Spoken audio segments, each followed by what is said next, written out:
AGS நிறுவனம் தயாரிப்பில் தளபதி விஜயை வைத்து வெங்கட் பிரபு இயக்கியது கோட் திரைப்படம் வரும் செப்டம்பர் 5ஆம் தேதி வெளியாக உள்ள நிலையில் தற்போது அந்த படத்தின் பிசினஸ் ரிப்போர்ட் தகவல் வெளியாகியுள்ளது. அதில் இந்த படத்தின் கதாநாயகனான விஜய் 200 கோடி சம்பளமாக பெற்றுள்ளதாக தகவல் வெளியாகியுள்ளது. இவரையடுத்து இயக்குனர் வெங்கட் பிரபு 8 கோடி சம்பளமாக பெற்றுள்ளார். அடுத்ததாக நீண்ட இடைவேளைக்கு பிறகு இந்த படத்தில் நடித்துள்ள நடிகர் பிரசாந்திற்கு 5 கோடி சம்பளம் கொடுக்கப்பட்டுள்ளது. இவரையடுத்து பிரபுதேவாவிற்கு 4 கோடி மற்றும் வில்லனாக நடித்துள்ள மோகனுக்கு 2 கோடி கொடுக்கப்பட்டுள்ளது. இந்த படத்தில் கதாநாயகிகளாக நடித்துள்ள மீனாட்சி சவுத்ரிக்கு 40 லட்சமும் சினேகாவிற்கு 75 லட்சமும் கொடுக்கப்பட்டுள்ளது.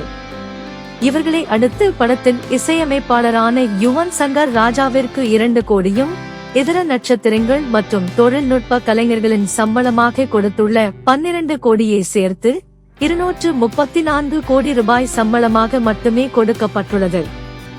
இதுபோக 125 நாட்கள் இந்த படத்தினுடைய படப்பிடிப்பு நடத்தியதற்காக 74 கோடி செலவு செய்யப்பட்டுள்ளது. அதற்கு அடுத்தபடியாக இந்த படத்தில் கதாநாயகனை இளமையாக காட்டுவதற்காக கம்ப்யூட்டர் கிராபிக்ஸ் செலவு மட்டும் 12 கோடியாகும். மேலும் படத்தில் இடம்பெற்றுள்ள செட்டுகளுக்கு கிட்டத்தட்ட 10 கோடி ரூபாய் செலவாகியுள்ளது. இறுதியாக 3 கோடி ரூபாய் இந்த படத்தினுடைய ப்ரீ ப்ரொடக்ஷன் மற்றும் போஸ்ட் ப்ரொடக்ஷன் பணிகளுக்கு செலவு செய்யப்பட்டுள்ளது. ஆக மொத்தம் இந்த படத்தின் மொத்த தயாரிப்பு செலவு 333 கோடி ரூபாய் ஆகும். இத்தனை கோடியில் தயாரிக்கப்பட்ட இந்த படம் தற்போது theatrical rights, audio rights, satellite rights, musical rights, OTT rights என அனைத்தையும் 416 கோடிக்கு விற்றுள்ள தயாரிப்பாளருக்கு 83 கோடி லாபம் கிடைத்துள்ளது.